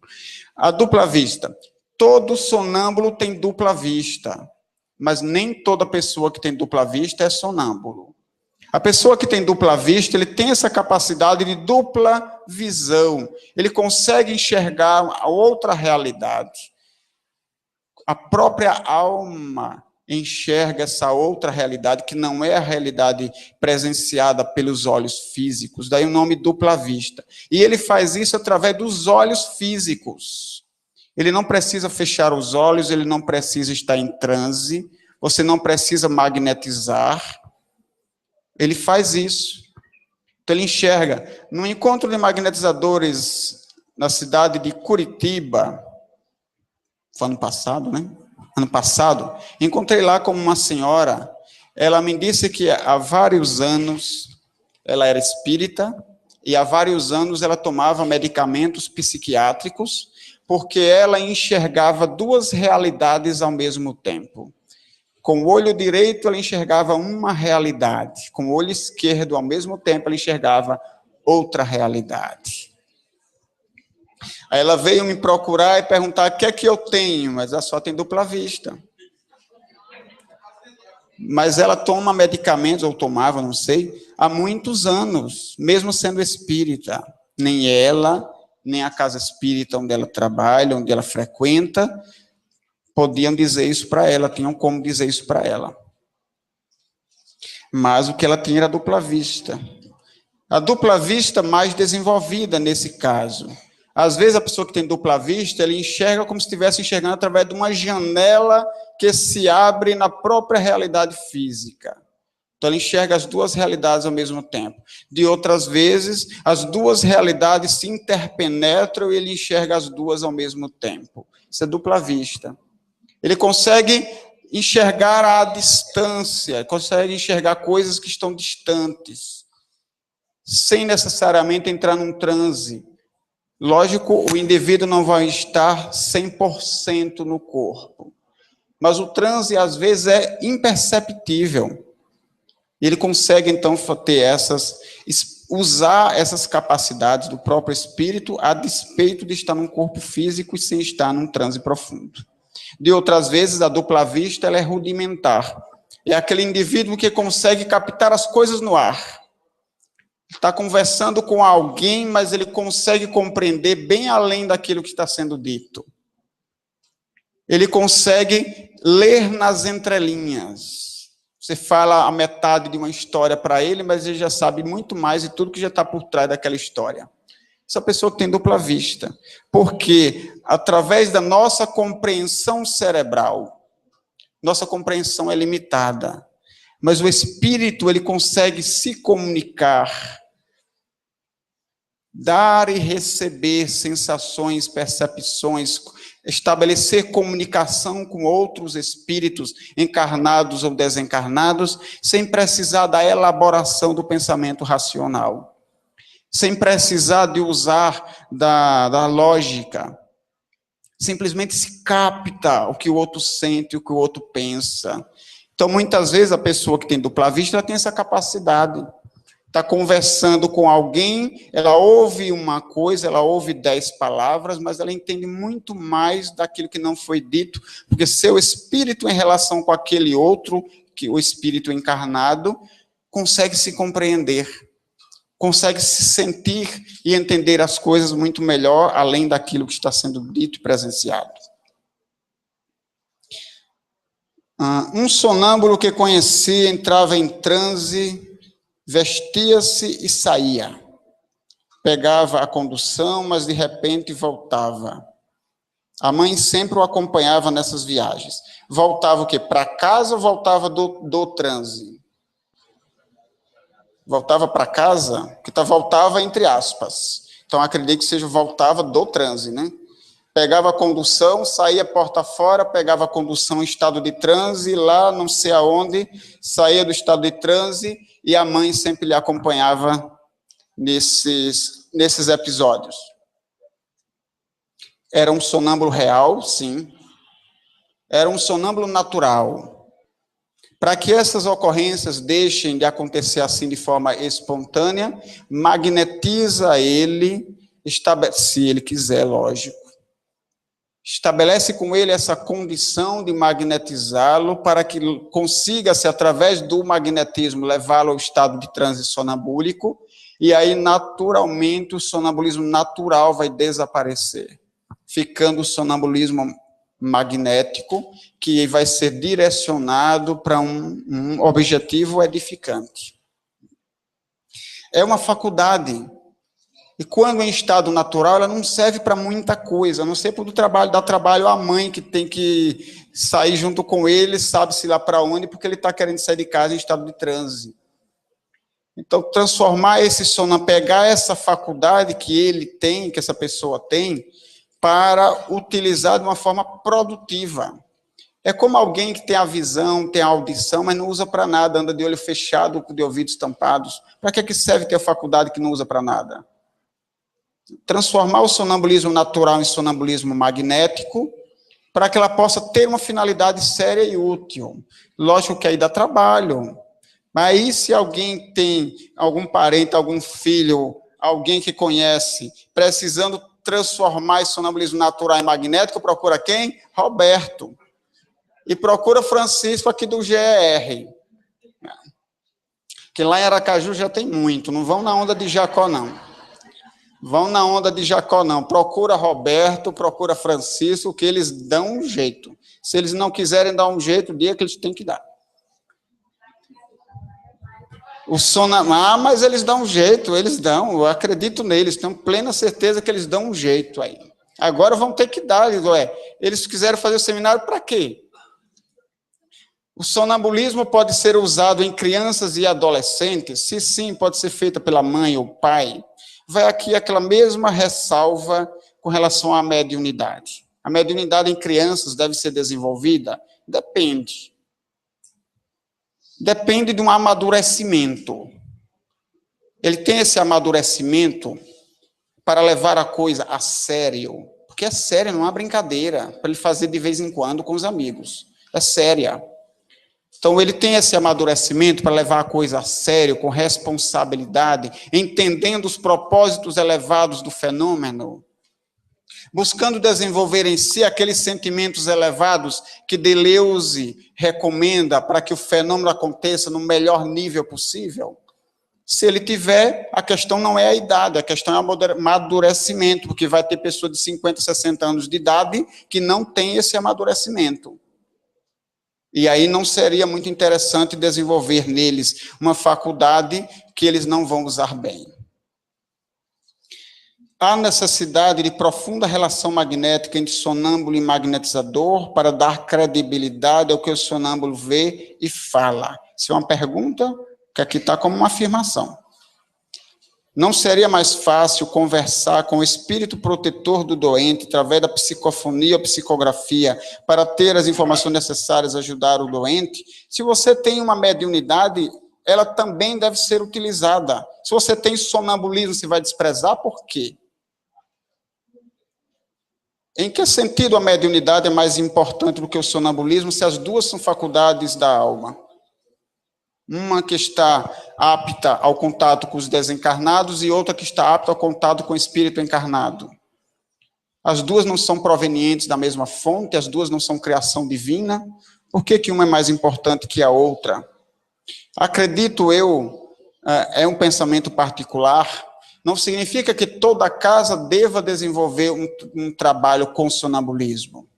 Mas é interessante que toda casa espírita, porque isso faz parte da doutrina espírita, conheça o assunto, para não levar em conta de obsessão aquilo que muitas vezes é apenas uma faculdade de emancipação da alma. Isso acontece muito.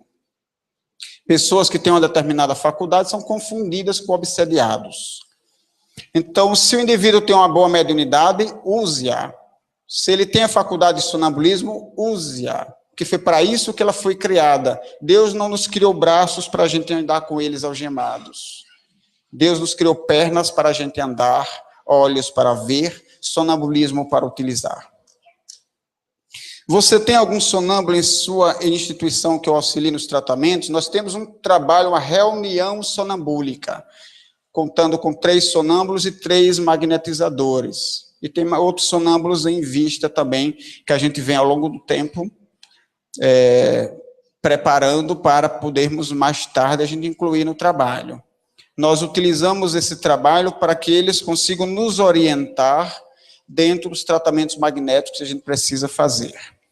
Nós temos também uma reunião mediúnica, onde nós fazemos evocação de espíritos que têm a mesma finalidade, só que vai funcionar de uma maneira diferente, onde nós procuramos contactar com espíritos com capacidade de nos orientar a respeito também das doenças. Então, nós aproveitamos quem é sonâmbulo, nós aproveitamos quem é médium. E, às vezes, na reunião mediúnica, chega espíritos orientando a respeito de determinada doença, e depois eles acrescentam: complemente as informações através do sonambulismo.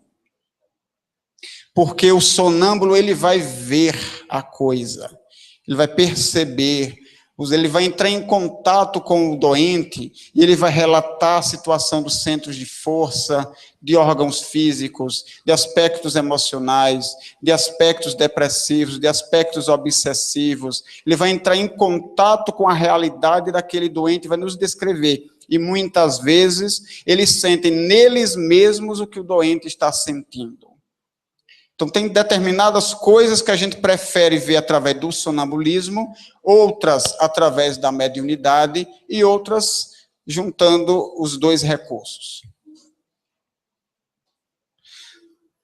Tem uma pergunta aqui, Jacó, que é para nós dois. Para Dilson e Jacó, a cura não seria a resolução mais profunda do que a saúde do corpo e mente, mais processos existenciais e espirituais? Também.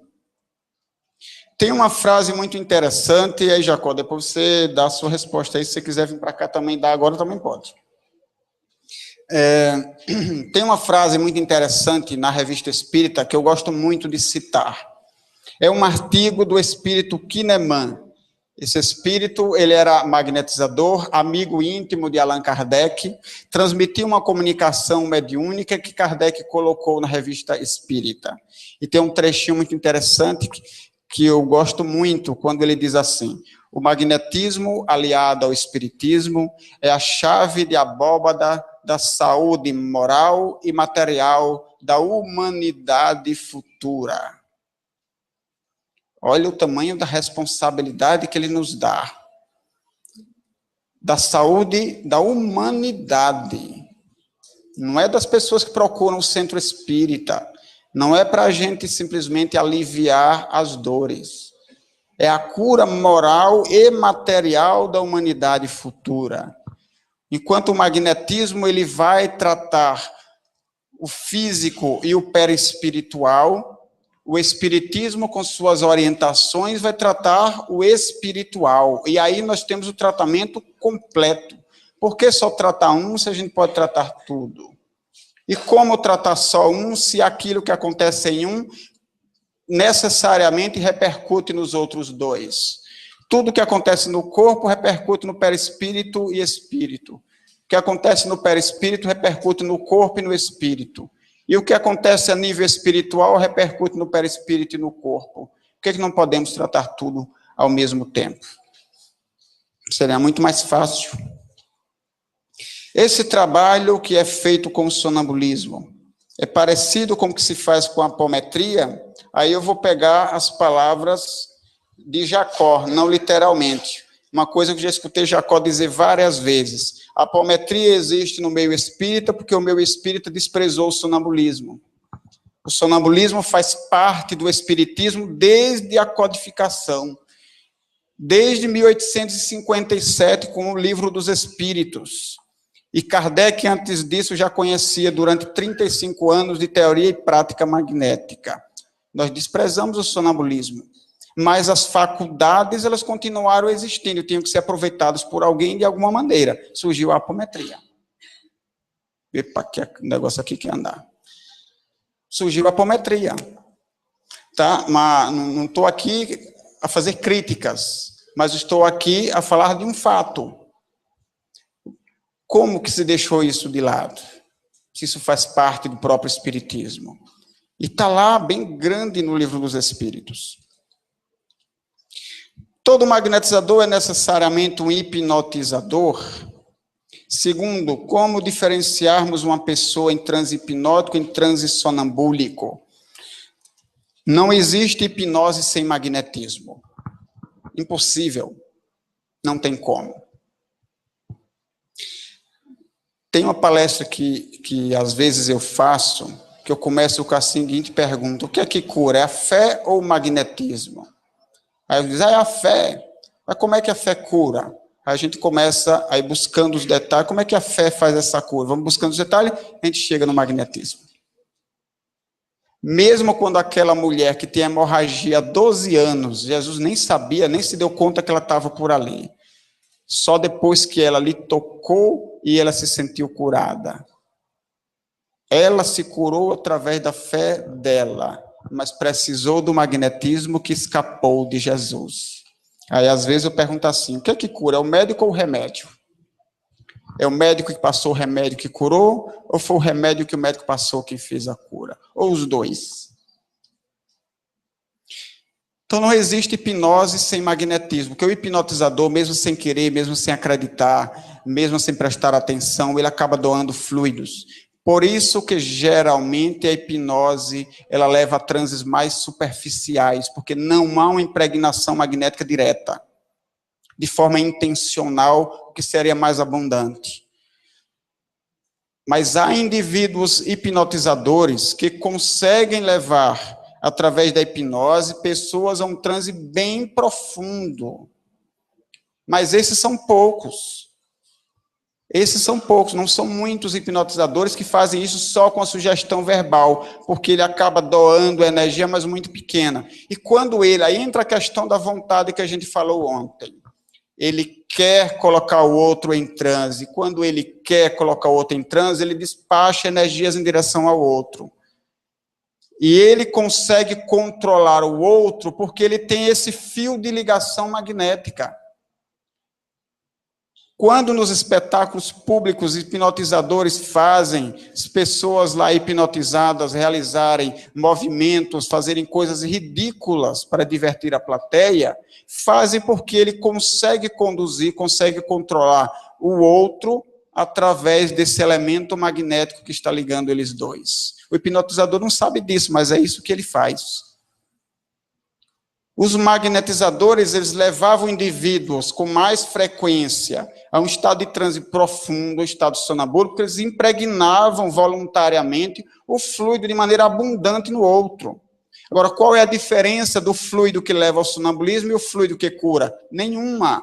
A diferença é a vontade dele, de quem está conduzindo o processo. Através da minha vontade, eu quero que esse indivíduo se desprenda do corpo, entre num estado profundo de transe e chegue ao sonambulismo. E eu vou descarregando fluido nele. E é através desse fluido que a minha vontade se exerce no organismo dele. E aí eu posso fazer ele sentir uma dor, como eu posso fazer com que ele não sinta mais uma dor. Posso gerar uma anestesia local, posso gerar uma anestesia geral, onde ele pode ser cirurgiado, como a gente falou sobre isso ontem. Então, todo magnetizador, nem todo magnetizador é um hipnotizador. Uma experiência que a gente citou ontem, de Mesmer, que foram feitas diversas nesse sentido, quando ele conseguiu emitir seu magnetismo através de uma parede até a sala do outro lado, para atingir um indivíduo no outro lado que entrou em transe sonambúlico, que nem sabia que o processo iria acontecer, e de cá mais ainda, para ninguém ter dúvida. Mesmer fazia movimentos com a mão e a pessoa fazia lá os mesmos movimentos com o seu corpo. Mesmer puxava a mão para cá e para lá, o indivíduo caminhava para cá e para lá. Mesmer girava a mão, o indivíduo começava a girar em torno do próprio eixo. Não houve nenhuma sugestão, portanto não houve hipnose. Então nem todo magnetizador é um hipnotizador, mas todo hipnotizador é um magnetizador sem saber. Como diferenciar o transe hipnótico do sonambúlico? O transe sonambúlico ele também pode ser hipnótico, pode também ser chamado de hipnose, e assim se chama. Nos compêndios de hipnose moderna, a gente vai encontrar o sonambulismo como sendo o estágio mais profundo da hipnose. Só que eles não usam diretamente o magnetismo para provocar. Êxtase e sonambulismo têm sua volta ao corpo da mesma maneira. Uma coisa aqui que eu esqueci de falar, aproveitar para falar agora. Como é que a gente traz o indivíduo do transe? Com a técnica contrária, dispersão. Eu vou dispersar a mesma área onde eu concentrei. Se eu concentrei da cabeça aos pés, eu vou dispersar na mesma distância da cabeça aos pés. Se porventura fiz uma concentração maior em determinada área, eu disperso um pouco mais nessa área de maior concentração. Até que ele vai retornando à consciência, o transe vai se tornando cada vez mais superficial, até ele realmente despertar. Oi. Olha, Roberto, o chefe disse que essa é a última. Por mim, a gente ia até... Ninguém quer ver Jacó mesmo aqui. Só quer ouvir, mas ver... O magnetismo é nato ou pode ser aprendido através da vontade, estudo e prática? O magnetismo ele é nato, senão eu não estaria aqui encarnado, não.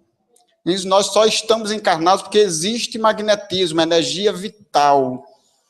Sem ela, não estaríamos aqui encarnados. É o magnetismo que sustenta a vida da matéria. Sem ele, não estaríamos aqui encarnados. Nós, como espíritos, não conseguiríamos atuar no nosso corpo físico se não existisse o magnetismo. Agora, a ciência magnética, essa pode e deve ser aprendida através da nossa vontade, do estudo e da prática. Só mais uma, Roberto. Quando um espírito incorporado dá passe em seu médium, qual tipo de passe é esse? Depende da finalidade.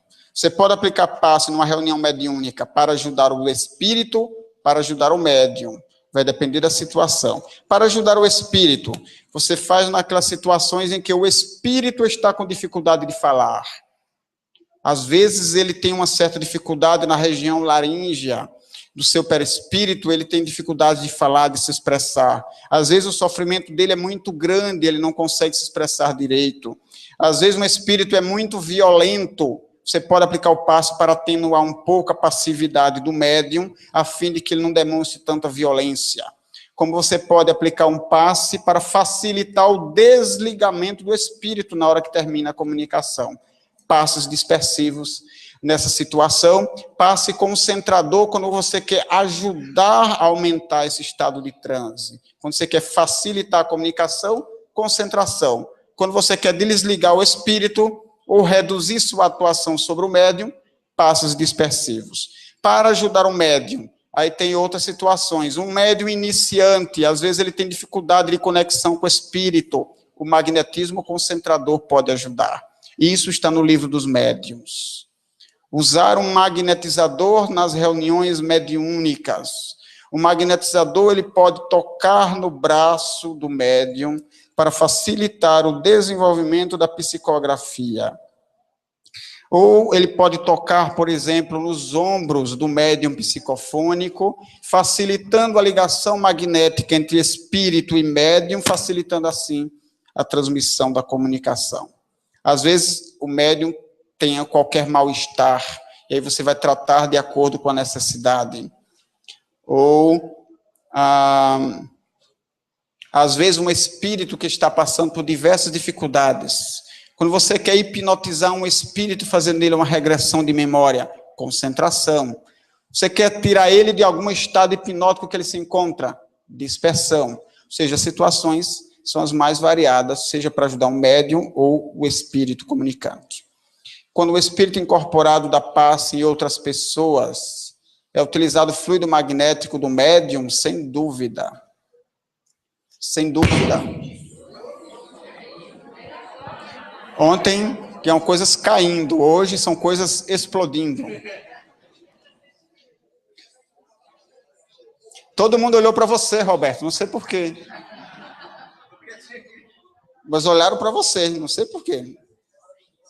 Então, sem dúvida nenhuma, quando um espírito se comunica através de um médium, ele acaba que energias desse médium acabam passando. E aí nós vamos encontrar na obra de Allan Kardec um trecho muito interessante, quando ele vai descrever a respeito do que é a mediunidade curadora, que ele vai dizer que são raros aqueles médiuns curadores que conseguem realmente deixar passar unicamente a energia dos espíritos. São raros porque necessita de uma alta moral que raramente se encontra sobre a Terra. Ou seja, vamos dizer que 99,99% dos médiuns curadores tendem a deixar passar suas próprias energias magnéticas no processo. E falando em passe espiritual, pegando o gancho aqui, a descrição de passe espiritual que Kardec dá, passe espiritual é um passe aplicado diretamente pelos espíritos sobre o doente, ou seja, não precisa de médium nem de passista. Aí, às vezes, a gente encontra, não, mas na minha casa só se aplicamos passe espiritual, então ele nem tem médium nem tem passista. O doente entra lá na sala de passes e senta lá e fica esperando que os espíritos lhe apliquem um passe. Passe espiritual não exige, pelo menos não presencialmente, não uma doação direta de fluidos ao doente. Porque às vezes as pessoas se confundem, às vezes dizem isso para enaltecer o seu trabalho. Não quero saber de magnetismo, mas que só se aplica passe espiritual. Não sabe nem o que é o passe espiritual. Porque se há um passista, se há um médium em trabalho, vai haver energias magnéticas do encarnado. Deixa de ser passe exclusivamente espiritual. Ficamos por aqui? Tem mais perguntas aqui, infelizmente, desculpem, não deu para responder esses restantes. Se depois as pessoas quiserem conversar, a gente responde pessoalmente, tá? Vai para intervalo agora, Roberto? Vai direto?